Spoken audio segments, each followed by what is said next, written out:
an artist management company whose clients include Steve Earle. Danny formerly managed Bonnie Raitt and Nirvana and ran several major record companies. He is the author of the book Bumping into Geniuses, and he graduated from the Ethical Culture Fieldston School in 1967. This morning, Danny and I will be talking about his latest book, In Search of the Lost Chord, 1967 and the Hippie Idea, about which Wavy Gravy wrote, Danny Goldberg is a relentless tracker of people. However elusive this lost chord may be, Danny searches it out and nails it to the tree flesh. Eternity now, 1967 forever. So as we descend into the mists of time, I invite our own Virgil, Danny Goldberg, to please come forward and guide us back to 1967.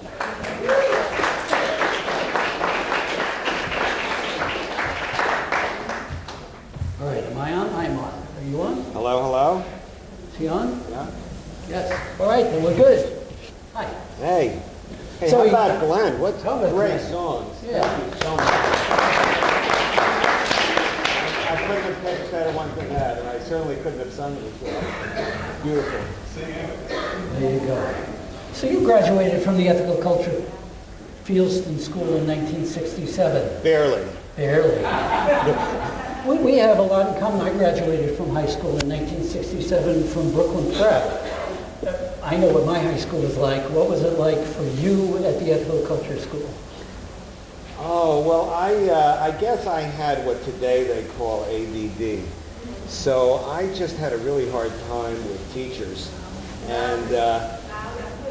And most of the teachers there, I felt were the enemy. I'm not proud of this, but that's how I felt at the time. But I'll tell you, there were two teachers that were nice to me. One was Mr. Worthman, the music teacher, and the other was Dr. Spetter, the ethics teacher.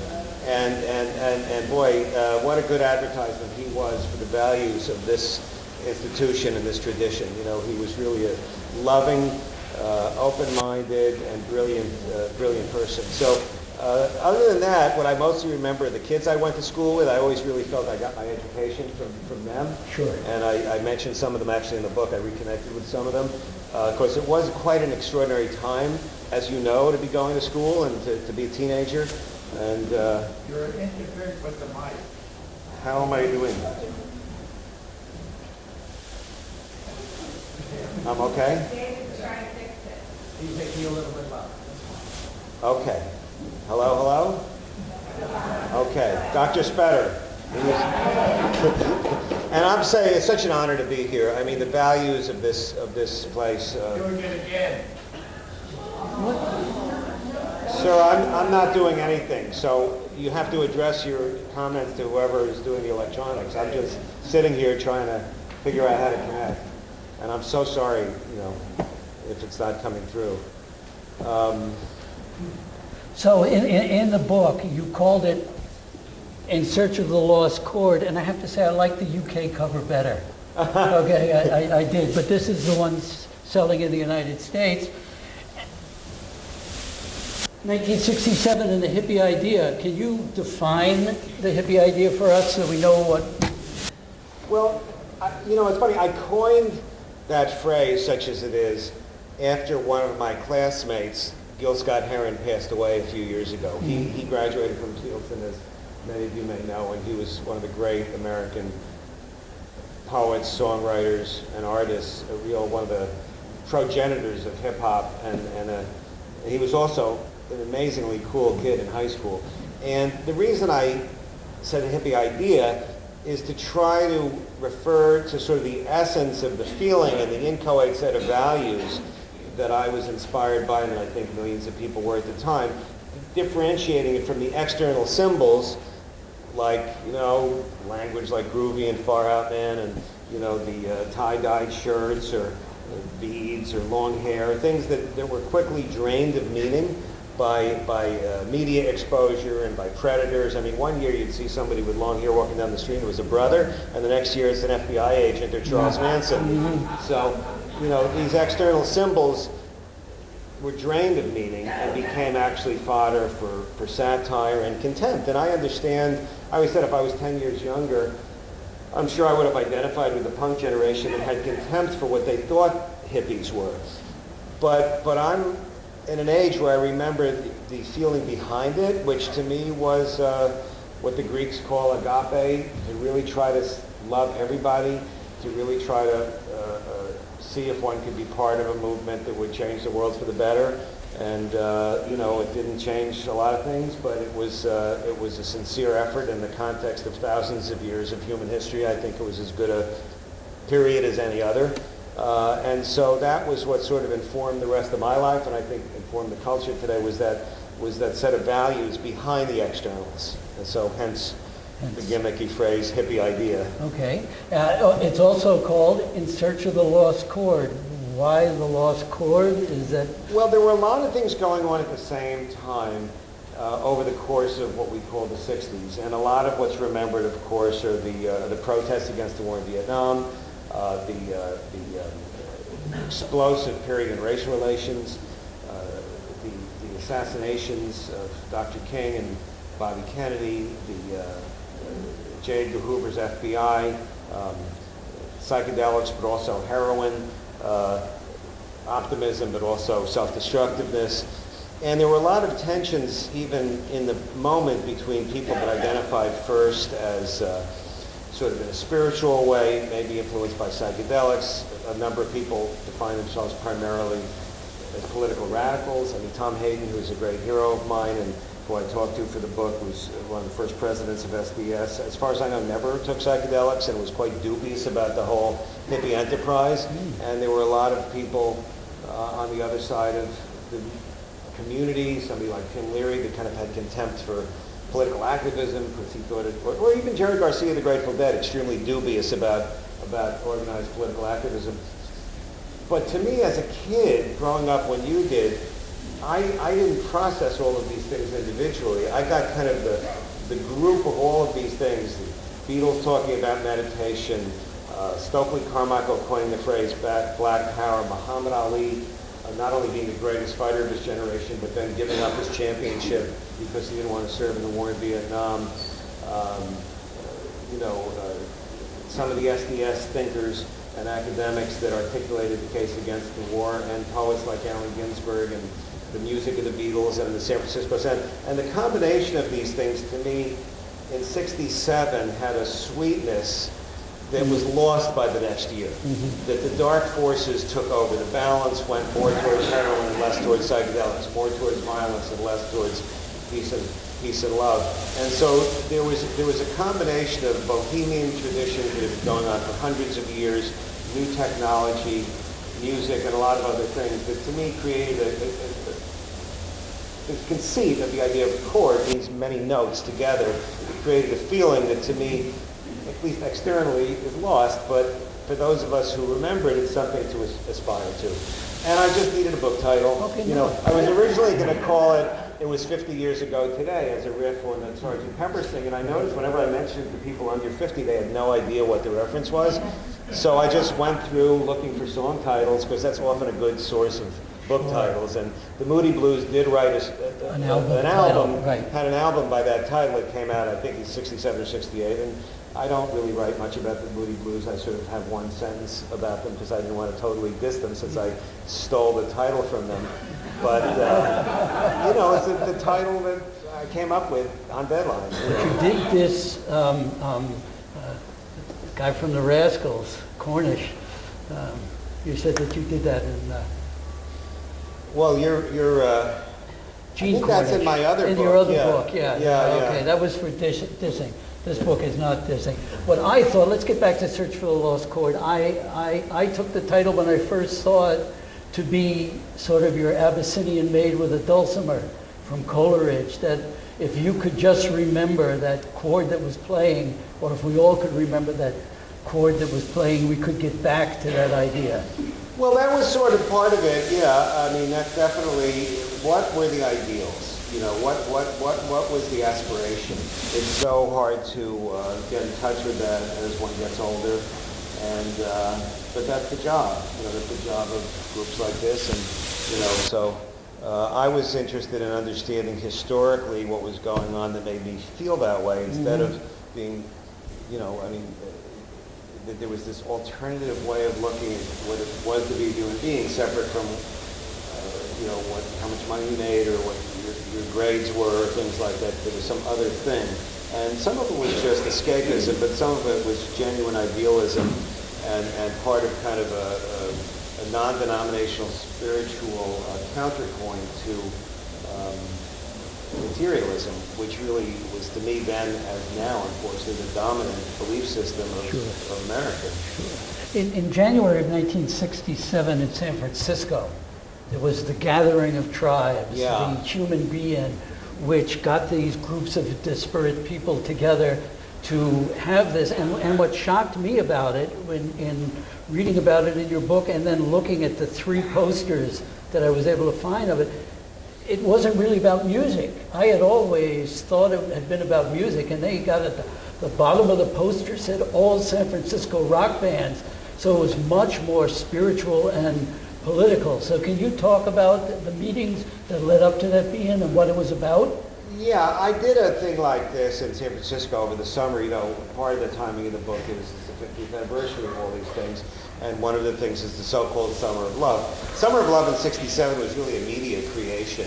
The real Summer of Love was in '66, before the media was paying attention to Haight-Ashbury, so say people that were there, and I think they're right. And there was this community because the rents were low, and San Francisco had a history of encouraging creativity, and it's where Allen Ginsberg had first read Howell, and a lot of other things have happened.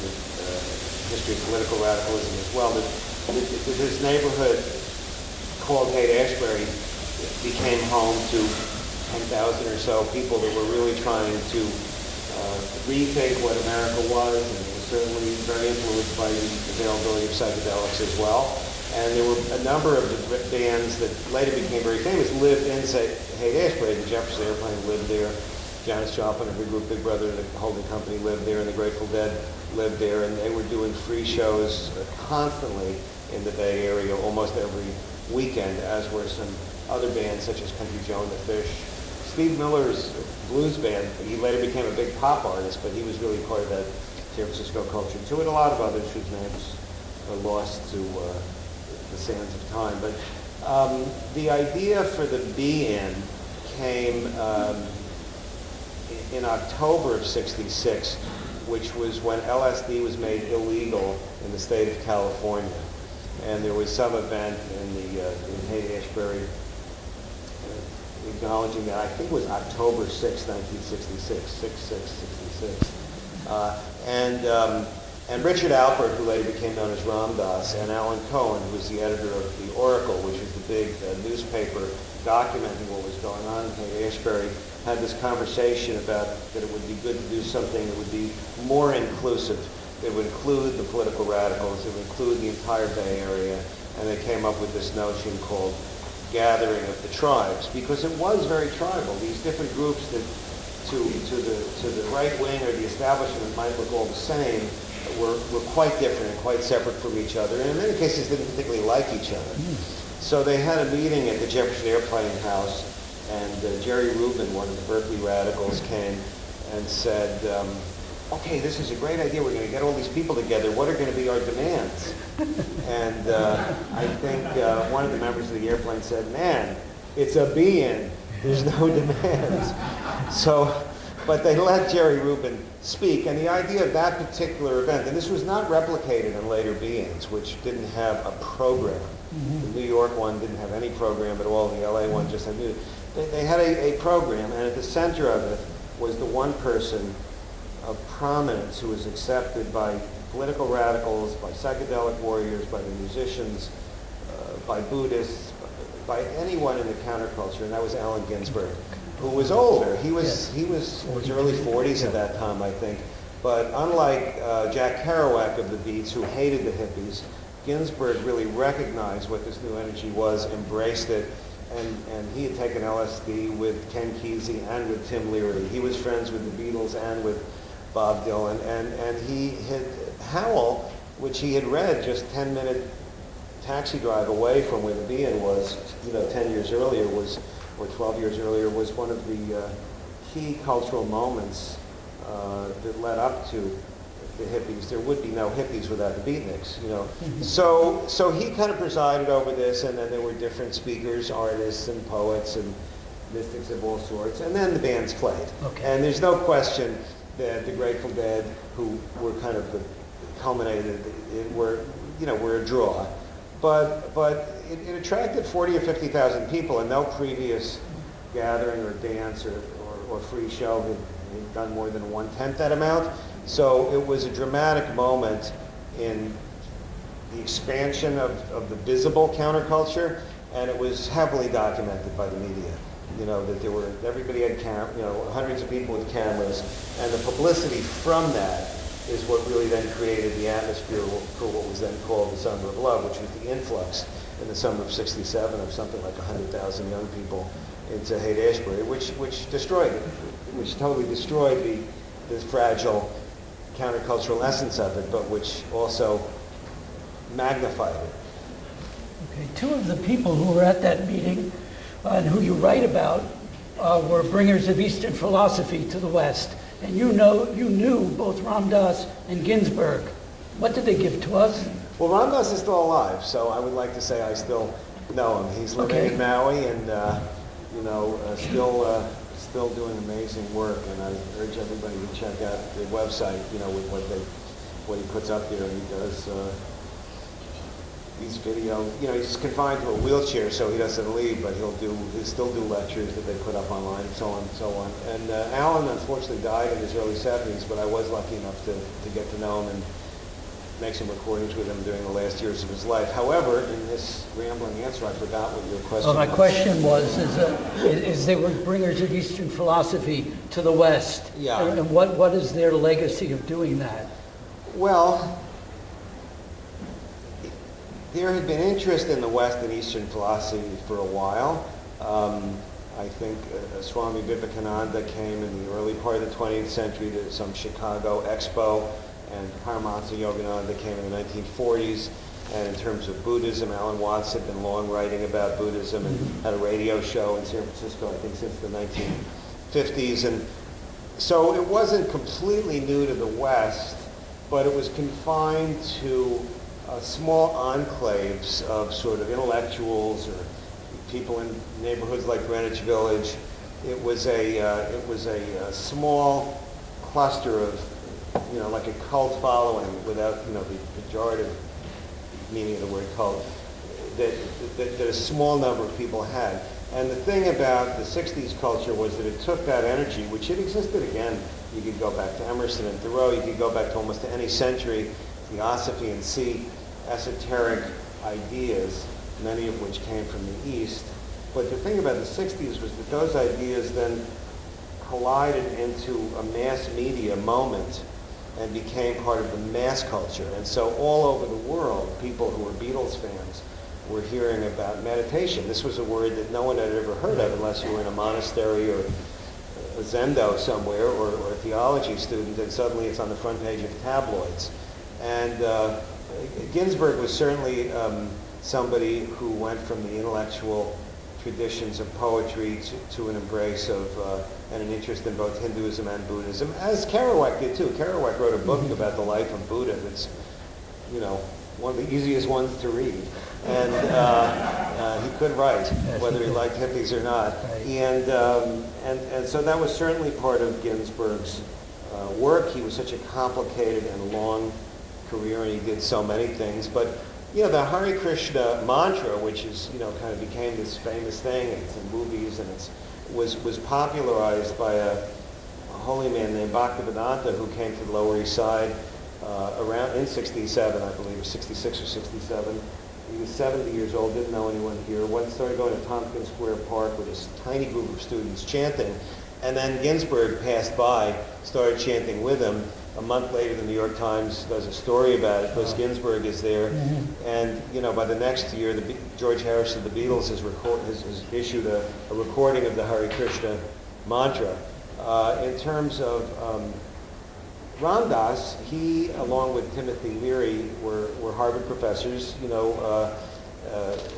he was then called Richard Alpert. Leary was sort of his mentor, but they both were thrown out for giving psychedelics to undergraduates, become very famous as sort of popularizers of LSD.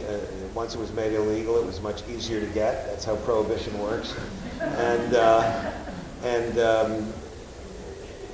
He, in '67 is the year that he decides that psychedelics are not enough. You know, he wrote a book called Be Here Now, which I bet a lot of people here have read, and certainly a big inspiration to me, where he explains the limits of satisfaction of being a professor and aggregating material things. And then he becomes the psychedelics guy and an integral part of the Haight-Ashbury community. And then felt, as he said, the problem with LSD was that you always kept coming down, and that it wasn't giving a permanent change of consciousness. And he had, Aldous Huxley had talked to Leary and Albert before he died about the connectivity between Eastern spiritual traditions and the psychedelic experience, and that's how they came to translate the Tibetan Book of the Dead as sort of this LSD guide. And so based on Huxley's thoughts about the matter, Alpert goes to India, meets a guru named Nimproli Baba, and changes his name to Ram Dass, and becomes an important spiritual teacher in the West to this day. And I think that small group of people are the seeds of what gives us a yoga place in every small town and village, and veggie burgers and alternative medicine and mindfulness and a lot of other things that would be completely alien to American culture, you know, earlier in the 60s, and are now ubiquitous. Sure. We had a meeting here last week, Tuesday evening. John Kabat-Zinn, Dan Goldman, and Richard Davidson were downstairs in the big hall, Right. filled up with 800 people. Well, they're talking. famous people. Well, they are famous people, as you are, but they are famous I'm people. happy with this crowd. They are famous people who come off of that tree. I mean, Well, Dan Goldman for sure was in India with Ram Dass. yeah, they that. paid homage to all of them, to Yeah, Ram Dass. yeah. And Dan Goldman talks about going to Harvard to work with Leary, and then Leary being gone when he got there. Yeah. So we're back for Tim Leary, and I've always been leery of Timothy Leary. But, you know, you write about him in a very soft and gentle way, and I may have to reassess. You know, he's a complicated life. I only got to know him in the 80s. You know, he was long past being a media celebrity. He was living in LA and sort of an elder statesman, and just to me and to the people I saw around him in those years of his life was just a sweet guy, still very smart, still intensely curious about anything new. He big and early embracer of artificial intelligence and, you know, the internet and things like that, a mentor to a lot of rock musicians of subsequent generations, and just somebody to me that was just a loving, positive person. He certainly was controversial. I remember as a kid, I was not a big fan of his because I'd see him on TV, he seemed like he was proselytizing. Yeah. I just had a real resistance to anyone selling anything, even LSD. Right. And it always seemed a little slightly oily to me. Right. So I became somebody who really got to like him personally later in his life, but understand your resistance to him, because I myself was not I liked LSD, but I wasn't like, you know, a Leary groupie, and, you know, he'd make these records that seemed a little contrived to me and so on and so forth. But I think that if you look really in retrospect at his contribution, it's pretty impressive. There are definitely people that don't like him. I mean, Peter Coyote, who somebody else I interviewed for the book, who's an extremely compelling part of the 60s. He was one part of the Diggers, which were a very influential radical group in Haight-Ashbury, and he's written 2 very intelligent memoirs about the period. Has great anger still at Leary because he feels that Leary turned people in, you know, after to get out of jail early. There are people that thought that he was a distraction to the overall kind of political goals of the movement by some of the extreme things he would say, and That he was certainly CIA. a flawed a flawed person. I don't think there's any possibility that he No, but that rumor was out there that he was there to get everybody on LSD so they would stop being radical. There's no question that LSD was introduced in part to America by the CIA. I mean, that's how Ken Kesey, who wrote One Flew Over the Cuckoo's Nest and who was the subject of Tom Wolfe's book, Electric Kool-Aid Acid Test, first took it in a overtly CIA-sponsored program because they thought it was like a mind control drug. But the idea that it was then sort of that people like me and all my friends were manipulated by the CIA into tripping so that we wouldn't oppose the war is ridiculous. First of all, everybody I knew who took acid was against the war. Exactly. And secondly, I only wish they were that fucking effective. If they were, we might have a little different president right now. All right. So, but I think that there's no question there were tensions that again, Hayden and a lot of the political people really resented the psychedelics movement and thought it was a distraction. But the idea that they were going to take some Marxist philosophy and magically capture a governing majority of America through the academic explanations of Marxism as expressed in their position papers is delusional. But rock and roll and psychedelics broadened the movement. It didn't sabotage it, but it's very hard to take on one's government in time of war. No one's ever successfully done it, to my knowledge. And I just think it was a lot of things going on at the same time. And but as far as Tim goes, he was ubiquitous at that time. There's no question about that. He was at the Be-In. He was doing these theatrical productions. He was befriending John Lennon. He was, he was a character in the conversation that was going on.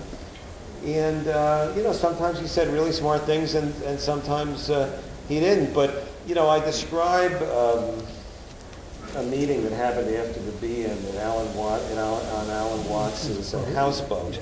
That was, again, the guy from the Oracle was kind of the playing your role, the MC of the thing. Sure. And it was Ginsberg, Leary, Alan Watts, and I guess Alan Cohen. I think those just discussing.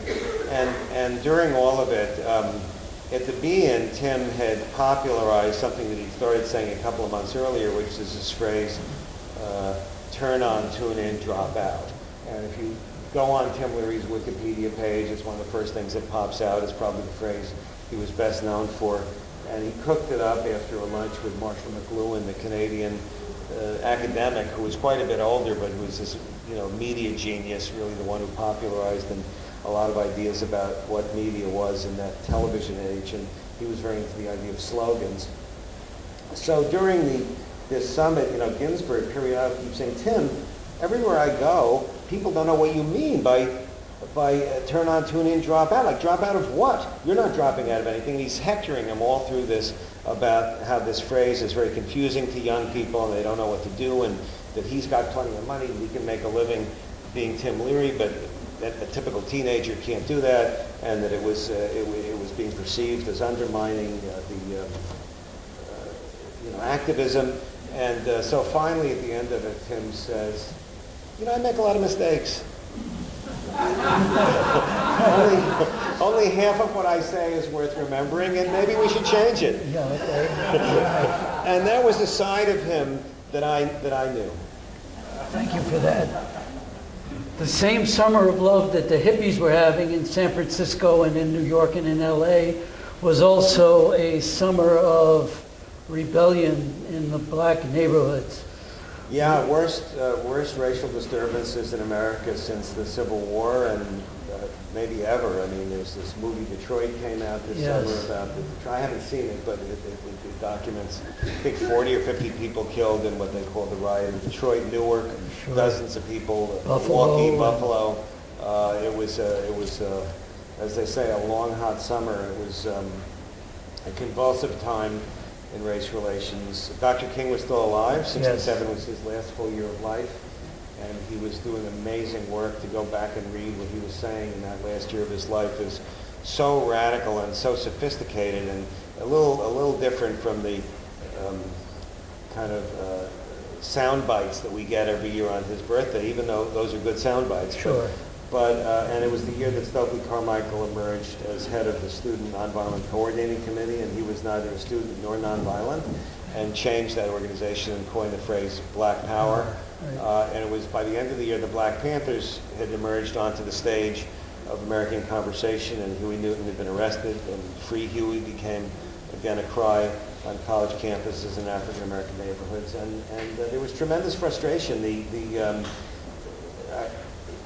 Great Society programs just didn't change things quickly enough. The frustration of the legacy of slavery and Jim Crow and segregation was just so painful, and it was a time of great upheaval and violence, and the government didn't help. You know, J. Edgar Hoover is one of the real villains in American history, in my opinion, and viciously went after both people in the civil rights movement and the anti-war movement with encouragement, in my opinion, from President Johnson. And so it was a lot of, it wasn't all peace and love.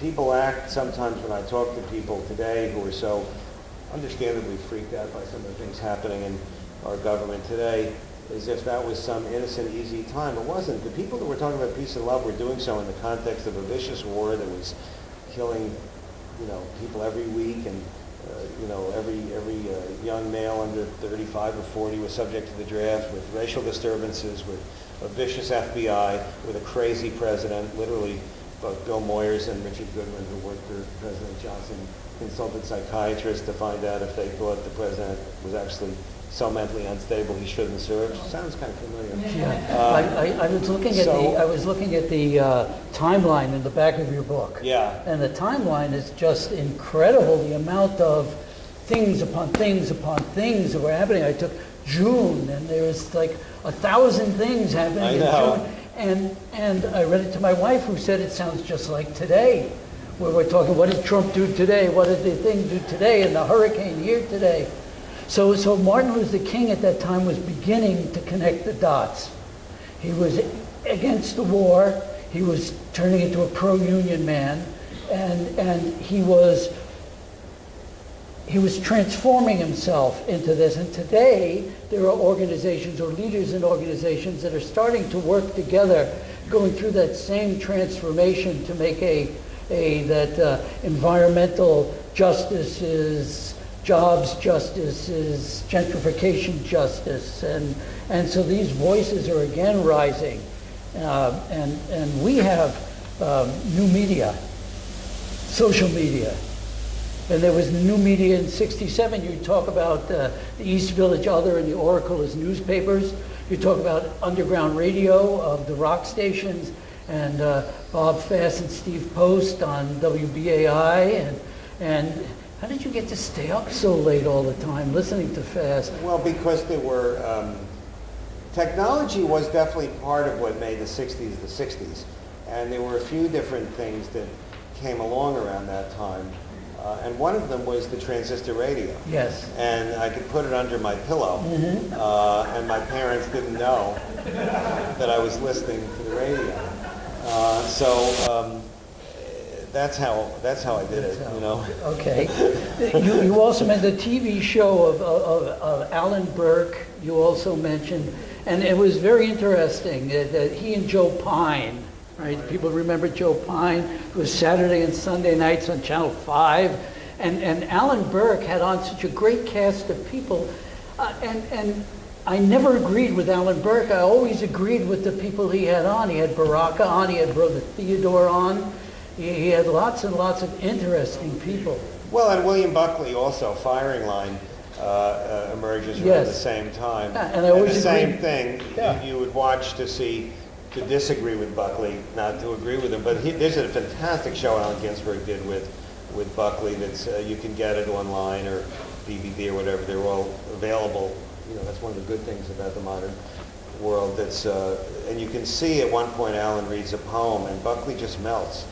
Because he wanted to hate him, but he couldn't because of the brilliance involved. But he had no problem hating Eldridge Cleaver and some of the other people he had on. Sure.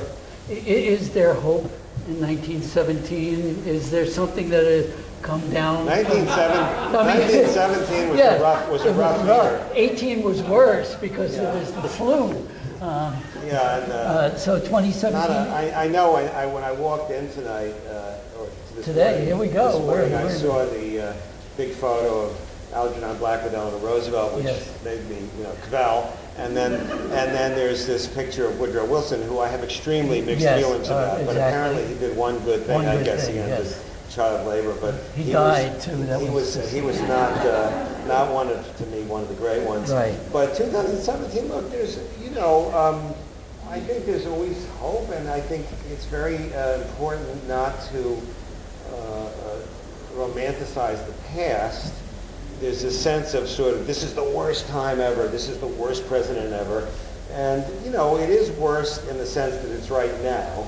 So right now, God forbid there could be a nuclear war, climate is out of control, and there's a level of crudity and cruelty to vulnerable people that is very painful to witness coming from leading figures. But on the other hand, we've had a lot of dreadful presidents in this country. We've had a lot of bad policies. I mean, we had slavery. We had women not being able to vote. We had Jim Crow. We've had terrible things that have happened over the course of the time that this country has existed. And somehow people like the people in this room and like great figures like Dr. King have been able to shine a light. And I believe there are people today shining a light. I tend to look towards young people as the way to go. They usually lead us, and our job is to support the best of them. But I think, all you can do is do the best you can. That's what people here have done ever since this place started.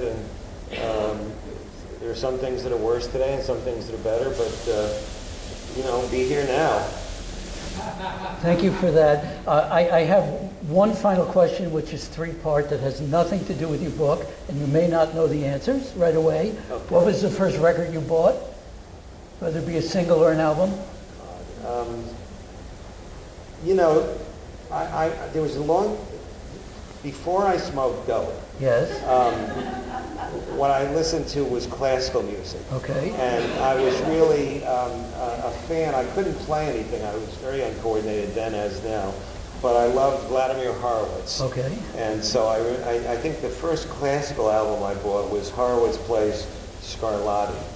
Once I smoked, though, Yes. my interest in classical music took a bit of a back seat, although I still honor it and listen to it sometimes today. And in the rock pantheon, it was definitely Phil Oakes, All the News That's Fit to Sing, Yes.